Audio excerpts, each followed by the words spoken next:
In the fading evening light, Maputo's harbor glows gold. Cargo ships rest beneath towering cranes, luxury hotels shimmer along the waterfront, and the capital rises with ambition and promise. But only blocks away, tin roof homes crowd dusty streets. Vendors grill cassava by roadside fires. Children weave between minibus taxis selling bread just to survive. This is Mozambique, rich in land, rich in natural gas, rich in opportunity, yet long ranked among the poorest nations on earth. A country where skyscrapers and shantytowns stand shoulder to shoulder, separated only by the luck of birth. And at the center of this paradox stands one man, Armando Emilio Guebuza, freedom fighter, president, billionaire. To supporters, a patriot determined to keep Mozambique's wealth in Mozambican hands. To critics, the architect of a silent empire where liberation became leverage and power became personal fortune. Across Africa, a nickname followed him like a shadow, Mr. Guebusiness. This is the story of how a guerrilla fighter rose to become one of Africa's wealthiest and most influential figures, and how his hidden empire still shapes a nation's destiny. Welcome to Luxury Buzz, your channel for untold billionaire dynasties, secret power networks, and the lavish lives of the ultra-rich. Tap subscribe, because today we reveal the empire few dare to speak about, revolutionary roots and the birth of power. Armando Guebuza was born in 1943 under Portuguese colonial rule. He grew up during a time of repression, forced labor, and foreign domination. At just 20, he joined Frelimo, the liberation movement that would fight for Mozambique's independence. He trained in Tanzania, marched through bush under fire, and became a prominent commander in the independence struggle. When Mozambique gained freedom in 1975, Guebuza emerged as a key figure in the new government. As interior minister, he issued the 24-hour order, demanding all remaining Portuguese settlers leave the country immediately. To many, it was a bold reclaiming of sovereignty. To others, it emptied businesses, universities, and factories overnight, crippling expertise and capital. He later oversaw Operation Production, relocating thousands from Maputo to remote provinces in the name of development. Admirers called him disciplined and visionary. Critics called him authoritarian. Yet, through every chapter, one thing was clear. Armando Guebuza understood power, and he intended to hold it. When Mozambique transitioned to multi-party politics in the 1990s, he reinvented himself again, from soldier to strategist. He negotiated peace with Renamo, strengthened his position inside Frelimo, and built alliances that would carry him to the top. In 2004, he won the presidency by a landslide. In his victory speech, he declared, "Only united can we overcome poverty." To the world, Mozambique had chosen a patriot. But behind the scenes, another mission was already underway: to build a financial dynasty that would live far beyond his presidency. The empire in the shadows. Guebuza entered office already wealthy, but the presidency transformed advantage into empire. He did not separate state power from private ambition. He fused them. Through holding companies like Intellect Holdings and Focus 21, the Guebuza family quietly built a web of businesses spanning nearly every pillar of Mozambique's economy. Telecommunications, ports, banking, construction, real estate, mining, energy, fisheries, media, logistics. Intellect held a stake in Vodacom Mozambique, one of the largest telecom networks in the country. He held influence in Mozambique.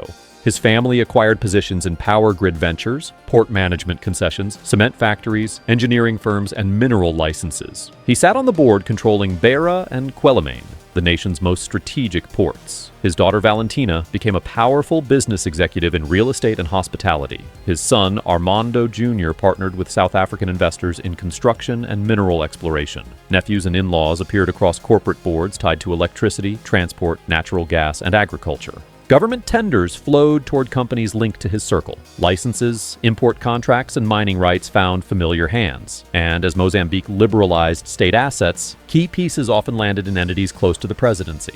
The economic map of Mozambique slowly divided into two realities. There was the state, and there was the Guebuza network, a life of quiet luxury.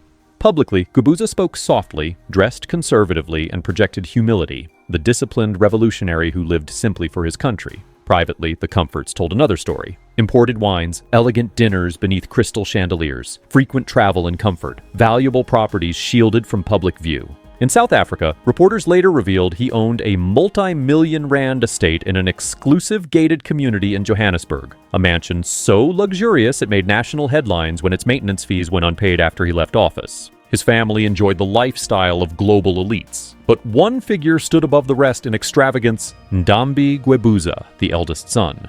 Investigations later described payments exceeding $30 million that flowed to him from foreign contractors. Luxury cars, designer fashion, high-end real estate, parties stretching from Maputo to Cape Town, a life fueled by privilege and, according to prosecutors, corrupt enrichment. The contrast was undeniable. While millions of Mozambicans lived on less than $2 a day, the Guebuza dynasty operated in a world of private estates, imported SUVs, and quiet opulence. State power as a family machine. Under Guebuza, Mozambique's economy grew rapidly, nearly 7% a year on average. Roads expanded. Electricity access rose from under 10% to around 40%. Investment surged.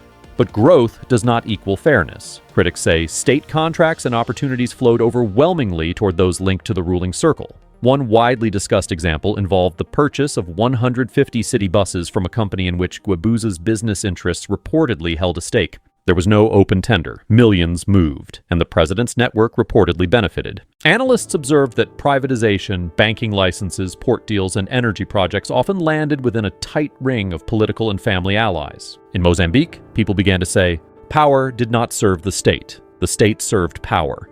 The dynasty that never left. In 2015, Guebuza stepped down, but not aside.